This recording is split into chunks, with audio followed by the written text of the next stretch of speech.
Bom dia, você que me escuta nesse momento. Eu quero te desejar um ótimo dia, uma ótima reflexão. Estamos ainda com as reflexões do fruto do Espírito e hoje, de forma muito especial, uma parábola no Velho Testamento. Alguns também chamam de fábula, e ela vai então nos ensinar hoje esse fruto tão necessário nos dias de hoje, que é assumirmos papéis de liderança, não somente na família, como também na igreja, no mundo onde nós estivermos. Essa liderança certamente conduzirá uma direção certeira, segura de onde nós estivermos. A palavra é um alerta e eu espero que nós possamos tomar posições depois de ouvi-la. A reflexão está no livro de Juízes, capítulo 9, a partir do versículo 7 até o versículo 15. Quando Jotão soube disso, subiu ao topo do monte Gerizim e gritou para eles: Ouçam-me, cidadãos de Siquém, para que Deus os ouça.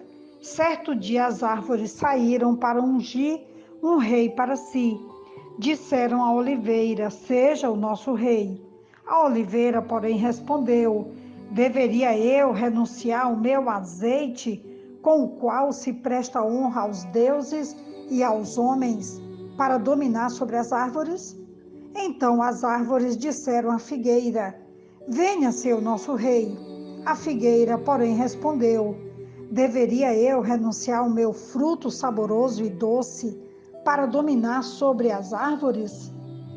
Depois as árvores disseram à videira: Venha ser o nosso rei. A videira, porém, respondeu: Deveria eu renunciar ao meu vinho, que alegra os deuses e os homens, para ter domínio sobre as árvores?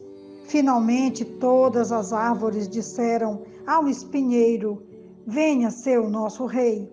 O espinheiro disse às árvores: Se querem realmente ungir-me rei sobre vocês, venham abrigar-se à minha sombra. Do contrário, sairá fogo do espinheiro e consumirá até os cedros do Líbano. O monte Gerizim, situado próximo a Siquém, onde Josué cumpriu a ordem de Moisés de renovar o concerto entre Deus e Israel, foi o lugar escolhido por Jotão para contar sua parábola. Falou do desrespeito à lei por parte de Abimeleque e dos cidadãos de Siquém e profetizou contra o governo malfadado de Abimeleque naquela cidade. A parábola é de tom claramente irônico. As árvores da floresta convidaram a oliveira, a figueira e a videira, três árvores extremamente valiosas, para governar sobre elas. As três recusaram. O espinheiro, uma árvore sem valor, perigosa para os agricultores e que servia apenas para ser queimada, representando Abimeleque, aceitou o convite. A promessa do espinheiro de prover sombra para as outras árvores era falsa, pois o espinheiro não passa de um arbusto. A profecia de destruição pelo fogo foi uma profecia verdadeira sobre o fim do povo de Siquém. Estamos aqui diante de uma parábola que me impressiona grandemente. Primeiro, porque há uma indiferença com respeito a uma tomada de posição de liderança quando os bons se recusam a governar, aqueles que teriam capacidade de ser justos, dedicados, comprometidos, e então o que sobra é, aqui no caso da parábola, um espinheiro que se coloca à disposição falsamente de prover sombra e cuidado para uma comunidade que realmente ele não teria jamais condições de oferecer essa providência. O texto vai nos dizer que a profecia de destruição pelo fogo, ela realmente acontece nesse mesmo capítulo 9, a partir do versículo 53 até o 54, há um cumprimento à parábola de Jotão. Os siquemitas e os rebeldes encontraram fogo e não sombra sob o governo de Abimeleque, enquanto os homens defendiam a torre com suas armas, flechas e lanças, as mulheres ajudavam jogando pedras, normalmente de uso doméstico. Deus está no controle da história. Por meio do ato de uma mulher, Abimeleque colheu os frutos de sua perversidade. Ele plantou fogo e ele colheu as tempestades que o seu governo malfadado acabou recebendo como recompensa da sua semeadura desastrada, perversa e maligna. Voltando aqui para a parábola, quando nós vamos encontrar essa parábola aqui, a oliveira, o óleo tirado da azeitona era usado para ungir a reis e sacerdotes, como também ser queimado no santuário. O fruto da videira, que é o vinho, era do mesmo modo empregado religiosa e secularmente.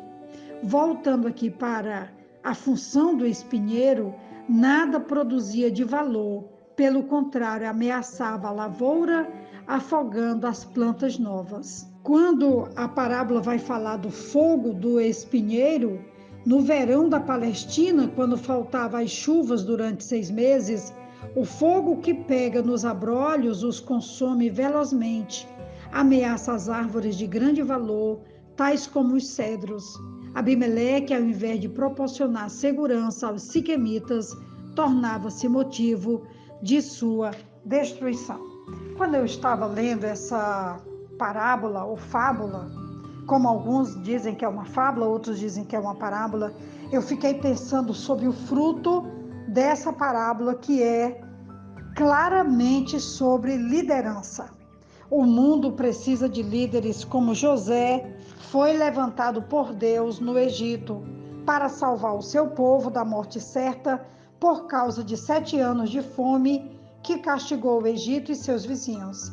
Através da liderança de José, o Egito foi preservado e também a sua família, a família de Jacó, e dessa família depois, 400 anos depois, eles saem rumo à terra prometida e até hoje o povo de Deus. É dessa narrativa de que Deus levantou um líder, que foi José, para salvar o Egito e também para salvar sua família. E você, que liderança tem assumido? Ou tem fugido pelo medo e pela indiferença, como aqui na parábola a oliveira, a figueira e a videira fizeram? O mundo ainda hoje precisa de líderes que possam transformar e melhorar o mundo. E essa é, pois, a reflexão de hoje, quando nós temos aqui essas árvores que poderiam ter feito toda uma diferença e não fizeram, e na realidade quem acabou governando foi o espinheiro, prometendo sombra quando não tinha sombra nenhuma, e quando na realidade o que saiu dele foi maldade, fogo e perversidade e destruição.